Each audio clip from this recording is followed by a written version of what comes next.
Is it just me? Or is it getting crazier out there?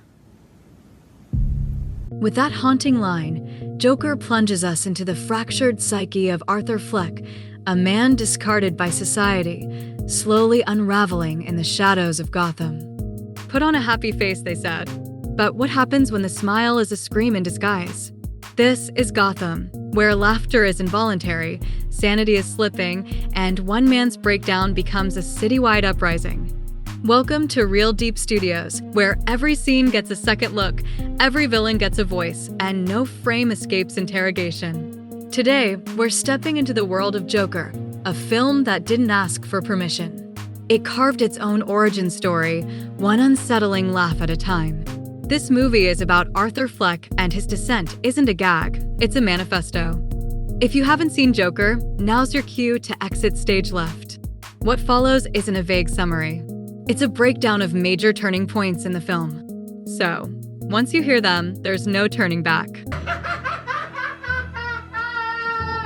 Joker wasn't built like a blockbuster.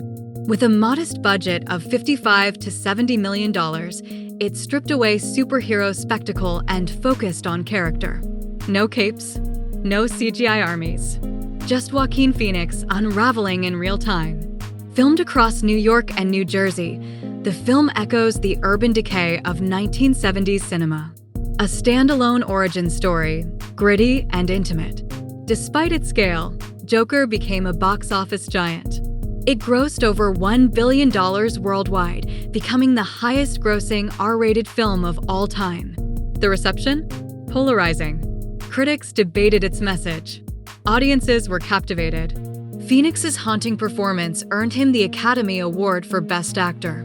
The film won Best Original Score, and it took home the Golden Lion at Venice, a rare honor for any comic book adaptation. Joker didn't just break records. It broke expectations. A slow descent into madness, told with brutal intimacy and crowned with global acclaim. But acclaim came with controversy. The film's bold, character-driven approach was praised for rejecting superhero tropes. Yet its depiction of Arthur Fleck's descent into violence raised ethical concerns.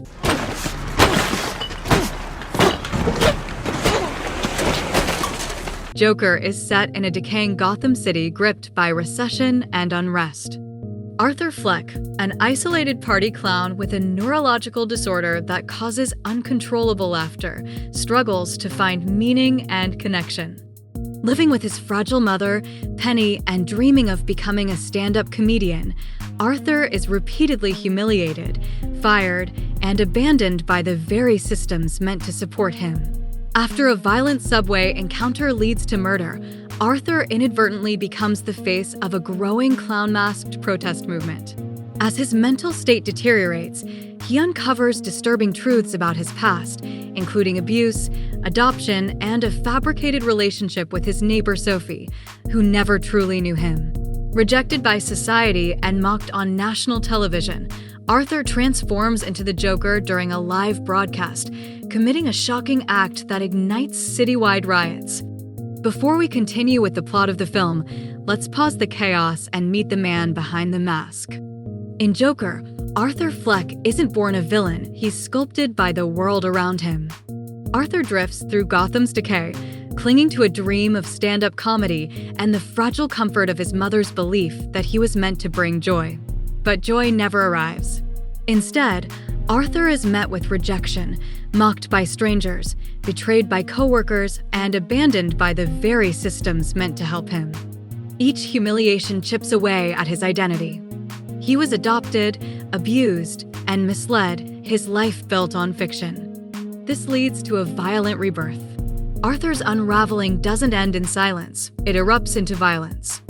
The subway killings is the psychological turning point in Joker, his first act of violence, and the moment his transformation into the Joker begins. What I found interesting about the killings is how it went from self-defense to deliberate. As Arthur is beaten on the floor, he pulls out a revolver, given to him earlier by Randall, and shoots one of the attackers in the head. This first kill is arguably self-defense. He immediately shoots the second man, still part of the assault, suggesting a continuation of that defensive reaction. third kill, though, has meaning. The final businessman flees the train. Arthur pursues him through the subway station and shoots him in the back as he tries to escape. This kill is deliberate, calculated, and marks a shift from reaction to intent. He shoots until the gun is empty. This is Arthur's first moment of power.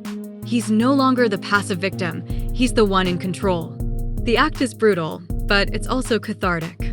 Arthur doesn't just kill his attackers, he symbolically kills the part of himself that was helpless. The subway murders ignite a media frenzy and spark class-based riots across Gotham. Arthur becomes a symbol of rebellion, even though his act was personal, not political. As his grip on reality slips, he begins eliminating those he believes have betrayed him, including his own mother. One of the most chilling moments unfolds when Randall, seeking an alibi for the subway murders, visits Arthur's apartment with Gary. Arthur sees through Randall's manipulative intent, shaped by years of mistreatment by him. But Gary had always shown him kindness. What follows is brutal. Arthur murders Randall in a fit of rage, repeated, deliberate stabbing that feels less like revenge and more like release. It's not just an act of violence, it's a purge of everything Arthur's been forced to swallow. Yet he spares Gary, letting him leave unharmed. In that moment, we glimpse a twisted moral compass. Arthur may be broken, but he still recognizes decency. This scene isn't just shocking, it's revealing. It shows us the Joker's emerging logic. Cruelty deserves punishment, kindness earns mercy. And in Arthur's fractured world, that's the closest thing to justice. Psychologically, Arthur is a portrait of emotional instability and unmet longing. He craves connection, but is invisible until he becomes dangerous. An example of this is when he learns his relationship with Sophie was imagined, and his connection to the Wayne family a lie, the last threads of reality snap. His descent is symbolic, a society's neglect made flesh. Joker doesn't give us a definitive origin. It gives us a slow fall, step by step, into madness. In the movie, Murray's role is pivotal. He's the manifestation of Arthur's pain. How society looks at him, not with empathy, but with ridicule. Arthur idolized Murray, watching his show religiously and fantasizing about being accepted by him. But when Murray airs a clip of Arthur's failed stand-up routine and mocks him as a joker, it becomes a turning point. He feels betrayed by Murray. He adopts the name Joker after that moment, and it becomes Arthur's final breaking point. Arthur is later invited onto the show, and what begins as a moment of hope spirals into chaos. Arthur confesses to the subway murders and delivers a chilling monologue about society's cruelty. He's hurting deeply. And on television, in front of millions of people, he lays it bare. If it was me dying on the sidewalk, you'd walk right over me. I pass you every day and you don't notice me. In that moment, Arthur isn't just a man. He becomes the voice of Gotham's forgotten. The ones society ignores until they erupt. He fatally shoots Murray, transforming public humiliation into violent spectacle. Gotham itself isn't just a backdrop, it's a character. A decaying city where the rich mock the poor and mental health support is vanishing. Arthur's descent isn't sudden, it's systemic. Each humiliation, each betrayal, pushes him closer to the edge. Arthur Fleck is a man shaped by cruelty, longing, and the need to be seen. His transformation into Joker is not a leap, it's a slow fall, and we watch every step. Arthur embodies high neuroticism, deep introversion, and emotional instability. He craves connection, but is repeatedly denied it. His descent isn't just personal, it's a message. At the end of Joker, Arthur Fleck, now fully transformed into the Joker and having triggered riots across Gotham after executing Murray, is arrested. As chaos erupts, rioters crash into the police car transporting Arthur and free him. In a haunting moment, fully embraced by the mob, Joker dances atop a police car, blood smeared into a smile as the city burns around him. Later, we see Arthur in Arkham Asylum, laughing to himself during a therapy session. When asked what's funny, he replies, You wouldn't get it. He walks away, leaving behind bloody footprints, suggesting his descent into madness is far from over. The ending blurs reality and delusion, leaving viewers questioning what was real and what was imagined. Joker becomes a figure of chaos, born from a society that failed to care, understand, or even notice him. The film doesn't offer a definitive beginning, it offers a possibility. Arthur Fleck isn't the Joker we know, he's a possible origin. Arthur Fleck is fragile, introverted, and emotionally volatile, shaped by a Gotham that abandons its vulnerable and mocks their pain. His philosophy emerges from longing. He wants to be seen, understood, and validated, but society only responds once he becomes dangerous.